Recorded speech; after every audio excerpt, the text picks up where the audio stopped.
March 4, 2024, 6:15 a.m. As the morning mist hung over Portland Station, Oregon, I was heading to my volunteer work at the library. I had left home a little earlier than usual because there were newly donated children's books waiting to be organized.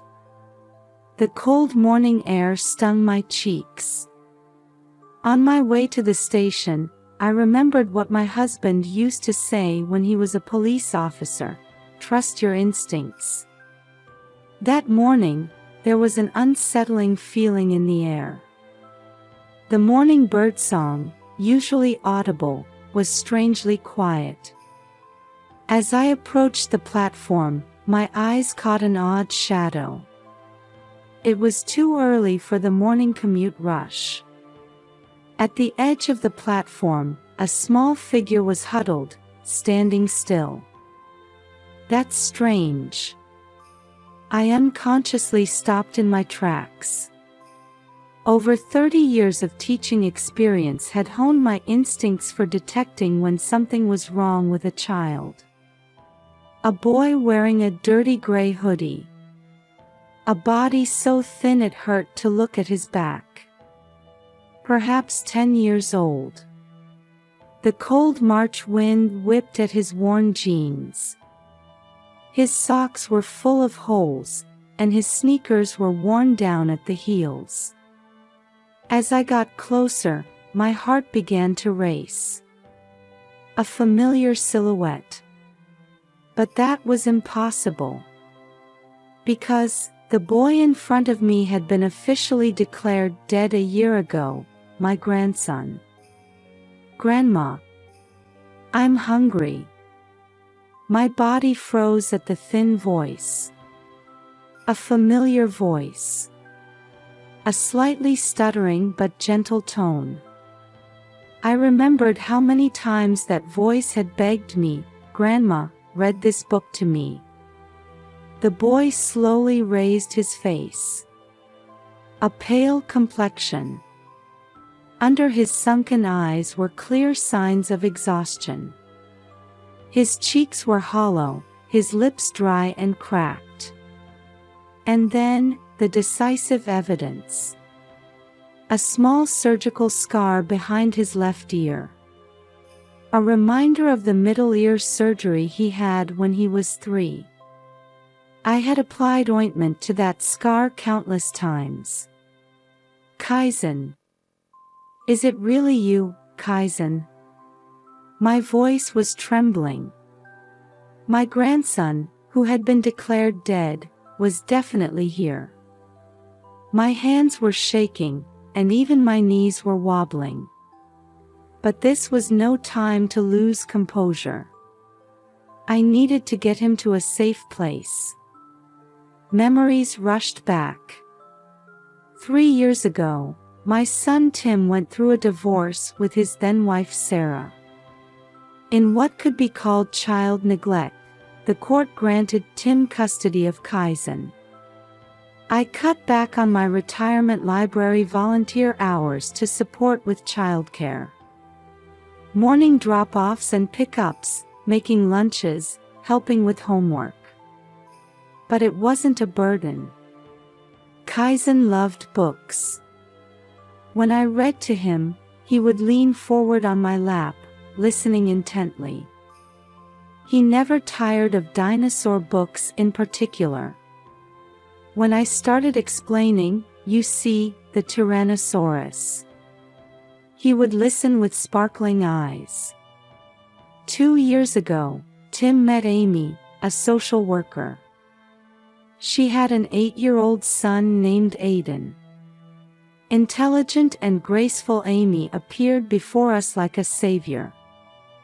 After marriage, she played the role of the perfect housewife, and both my son and I were touched by her efforts as a mother of 2 boys. But looking back, there were signs. Amy was overly eager to take photos of Kaizen. Especially that day at the Columbia River campsite, she kept taking pictures of Kaizen obsessively. It's for growth records, she said. Her eyes were somewhat vacant then. In the evening, Kaizen disappeared, saying he was going to the bathroom. Sudden heavy rain. Desperate search.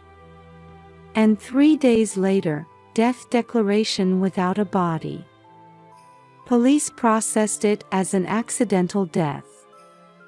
The conclusion was that he had been swept away by the river.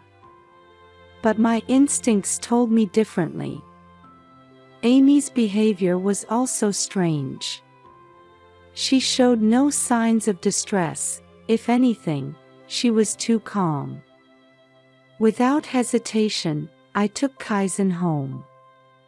With trembling hands, I made warm stew and changed him into my late husband's old pajamas. When I helped him change, I noticed bruises on his back. Signs of abuse, perhaps.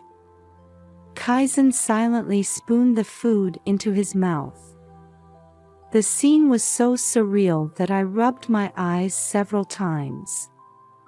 Eventually, I steeled myself and picked up my phone. I dialed my son's number. After 3 rings, Tim answered. I could hear children's cheerful voices in the background. Mom? Why are you calling so early?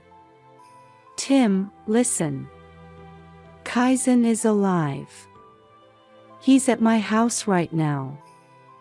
On the other end of the line, my son responded in confusion. What? Mom, what are you talking about? He's right here, playing with Legos with Aiden. A chill ran down my spine. Kaizen holding a spoon in front of me. The Kaizen playing at my son's house. And Amy's unnatural photo taking. Her unnaturally calm demeanor. Everything started to connect. Amy's terrible secret was finally taking shape. I told my son, desperately trying to control my trembling voice. Tim, call the police. Right now. The Kaizen at your house isn't the real Kaizen. I'm beginning to understand what Amy has done. The hour until the police arrived felt like an eternity. After eating, Kaizen fell asleep on my sofa, exhausted. His sleeping face was as defenseless as a baby's, occasionally trembling slightly. Before calling the police, I decided I needed a trusted advisor. I contacted Mike Wilson, my husband's former colleague who now works as a private investigator. He would surely assess the situation calmly. Mary, I'm coming right over. Don't let anyone see him until then. Mike's voice carried its usual steadiness. 30 minutes later, Mike arrived at my house. He checked on the sleeping Kaizen and photographed his injuries and bruises. Then he gently woke Kaizen and began to talk to him softly. Kaizen, don't be scared. Would you tell us what happened? At first, Kaizen remained silent, looking frightened, but gradually began to speak. His testimony revealed something far more horrific than we had imagined. That day, when I went to use the bathroom, there was a strange man waiting. He said Mom asked him to. According to Kaizen's testimony, he had been kidnapped as part of a plan. Everything at the campsite had been meticulously prepared by Amy.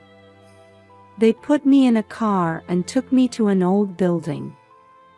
The windows were high up, I couldn't see outside. But they gave me books. They told me to study.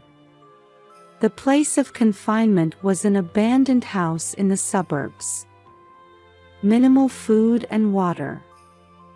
Educational books were provided, but going outside was strictly forbidden.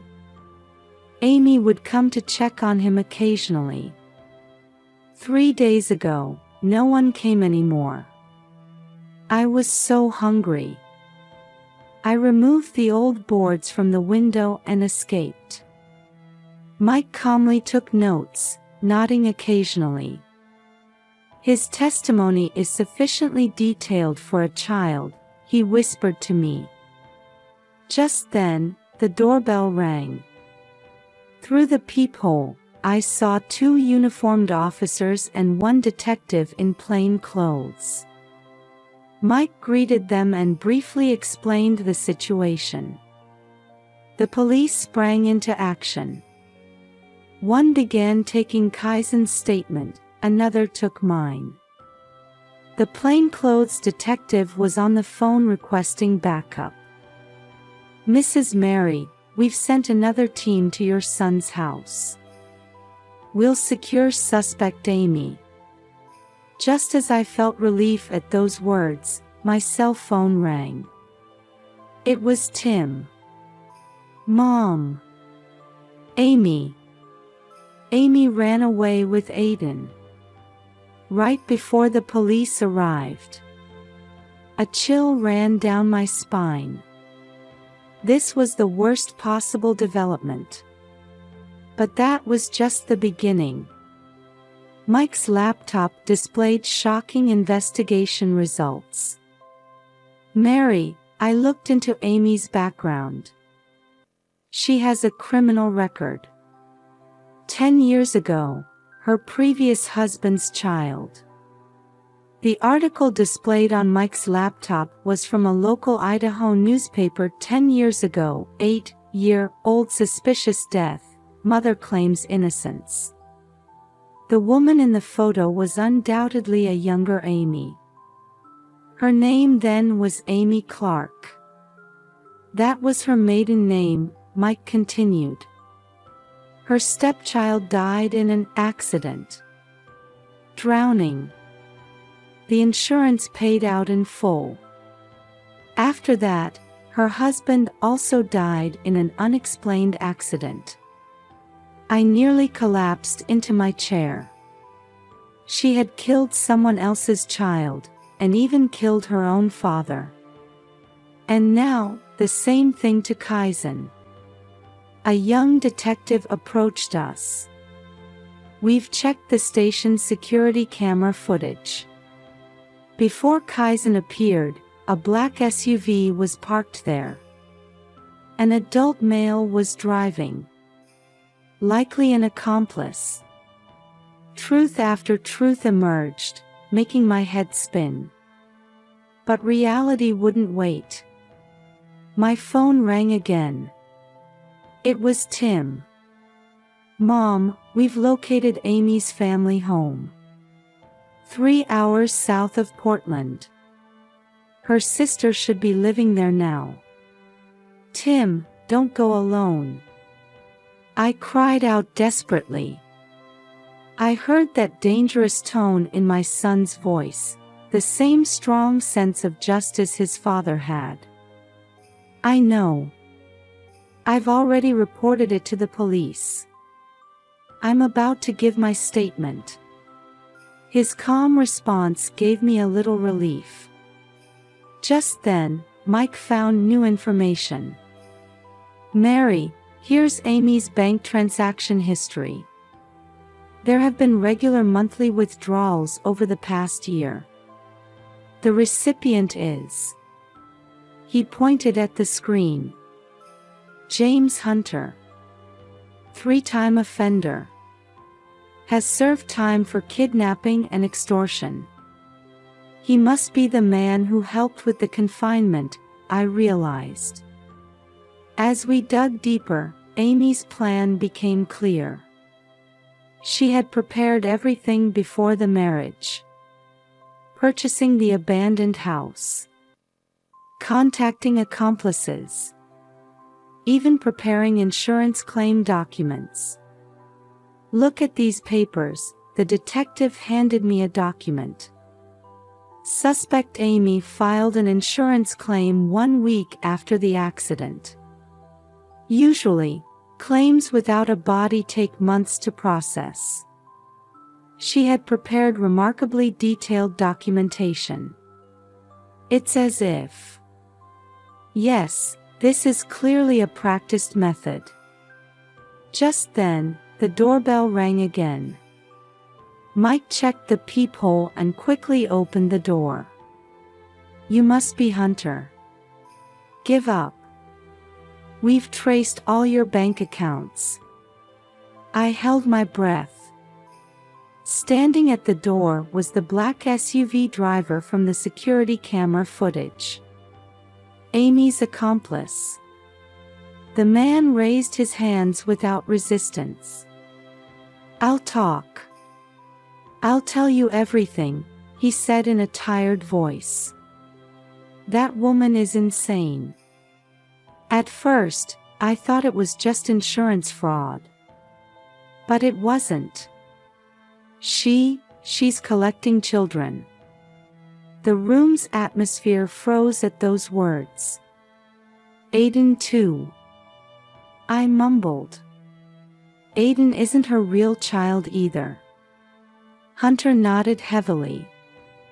3 years ago, in winter. In Wyoming. Hunter's testimony revealed a truth far more horrific than we had imagined.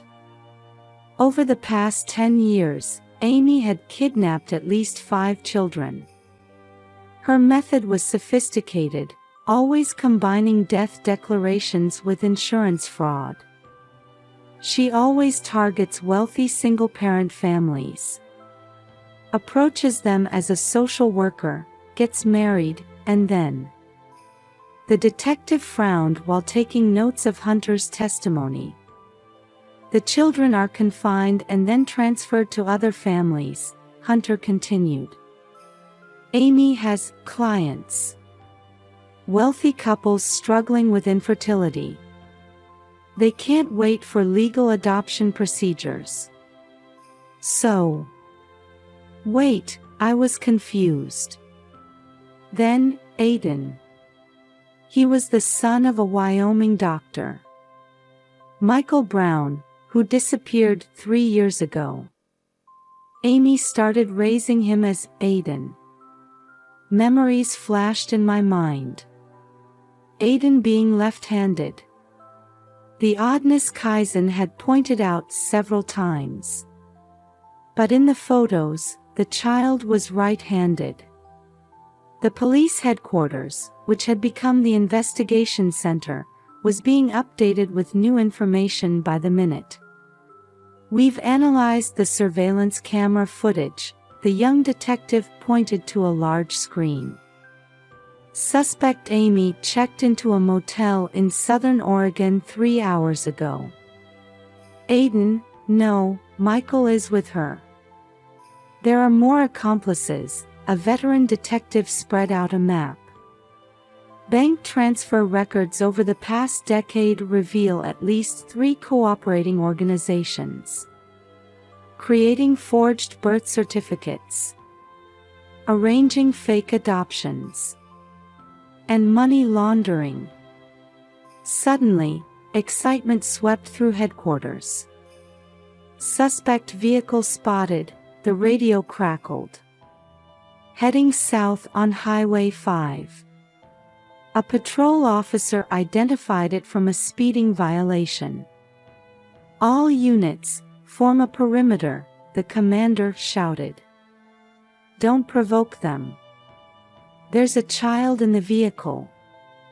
Tim and I watched intently as helicopter footage was displayed on the headquarters' large screen. Amy's white SUV weaved through traffic, pursued by police cars. Mom, Tim grabbed my hand. Amy completely fooled me. She seemed so gentle. Don't blame yourself, I placed my hand on my son's shoulder. We were all deceived by her. Suddenly, shocking footage appeared on the screen. Amy's car slammed on its brakes and pulled over to the shoulder. The driver's door opened, and Amy jumped out. In her hand was what appeared to be a gun. "Don't shoot," the commander yelled into the radio. "The child is."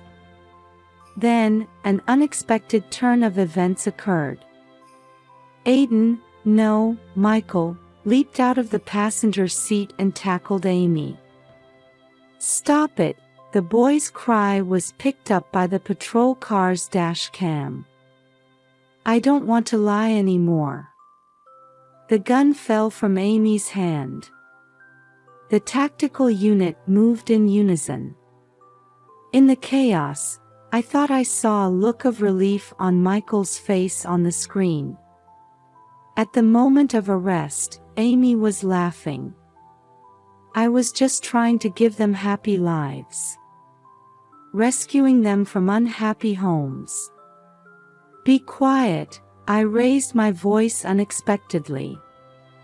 "You destroyed these children's lives, their parents' lives, our lives." July 2024. In the waiting room of St. Luke's Hospital's Child Psychiatry Department.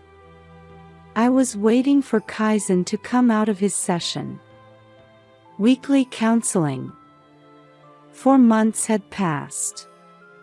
"Grandma," Kaizen approached with a smile. His shoulders seemed a little more relaxed than before. "Today I talked about dinosaurs. The doctor didn't know about Pachycephalosaurus, so I taught her about it." I suppressed the urge to hug him. The therapist had told me, "Please respect the distance where his heart feels safe." That's wonderful. I'm sure the doctor learned something new. I smiled gently. "Your father's coming to pick us up. He should be here soon." The trial concluded a month ago. Amy received a 15-year prison sentence. More trials are pending. Her criminal organization was dismantled. Her accomplices were arrested one after another. What about Aiden? I mean, Michael? Kaizen asked. He has a psychological evaluation today. We can see him afterward. Michael Brown has reunited with his real parents. However, 3 years of memories don't fade easily. He still responds to the name Aiden.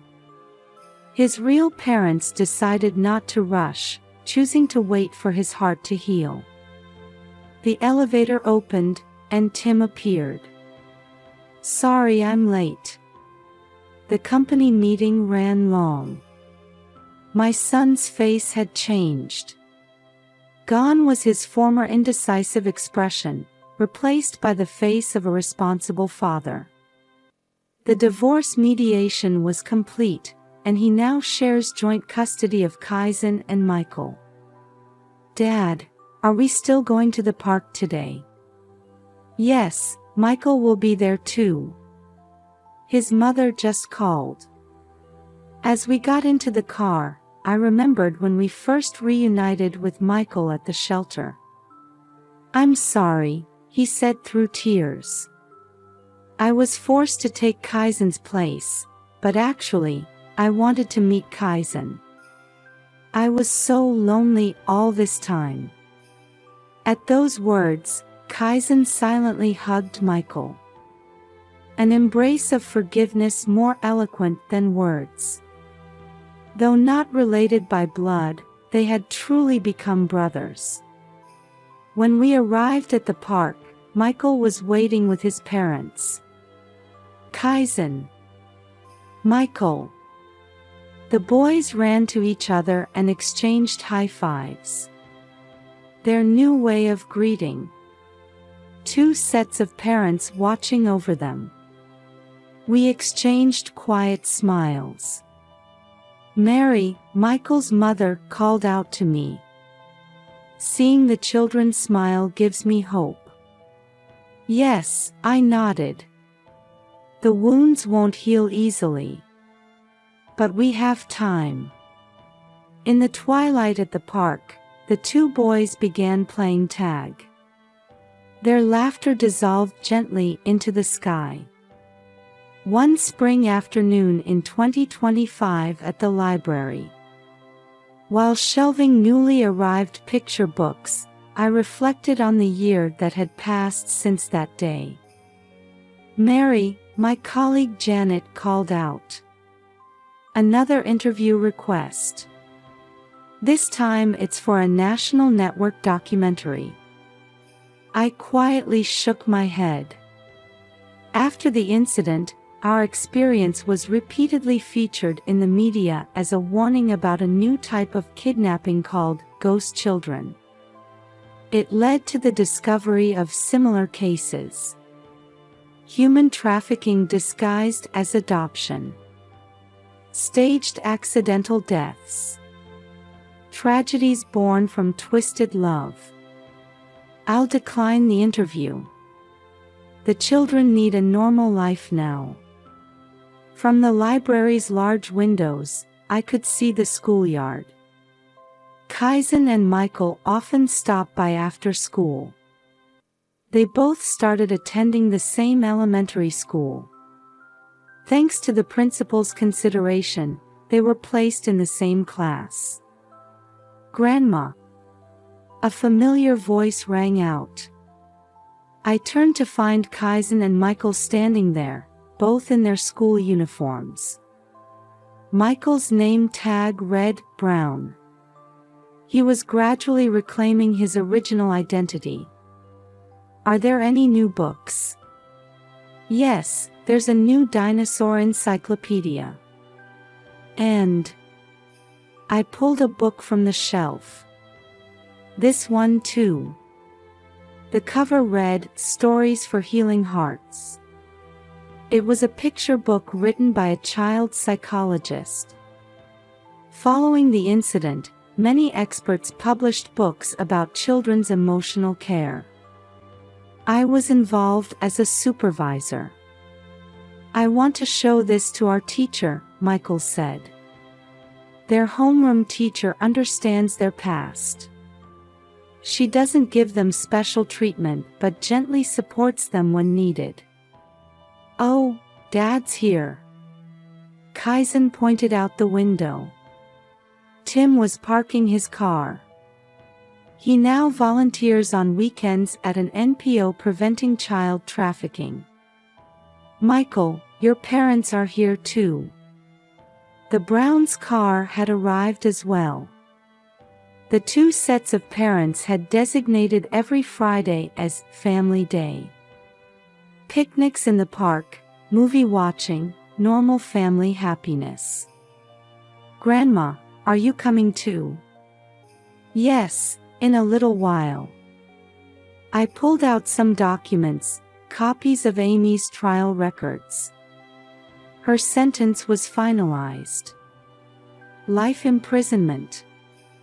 Further investigations continue into the facilities that overlooked her crimes and the people who helped with the deception. Mike Wilson is now helping investigate similar cases across the country. His work has influenced the creation of new legislation, the Ghost Children Prevention Act. Adoption screening has become more stringent, and the process for declaring deaths has been revised. My phone vibrates, a reminder for psychological counseling. Though now only monthly, the sessions with the two boys continue.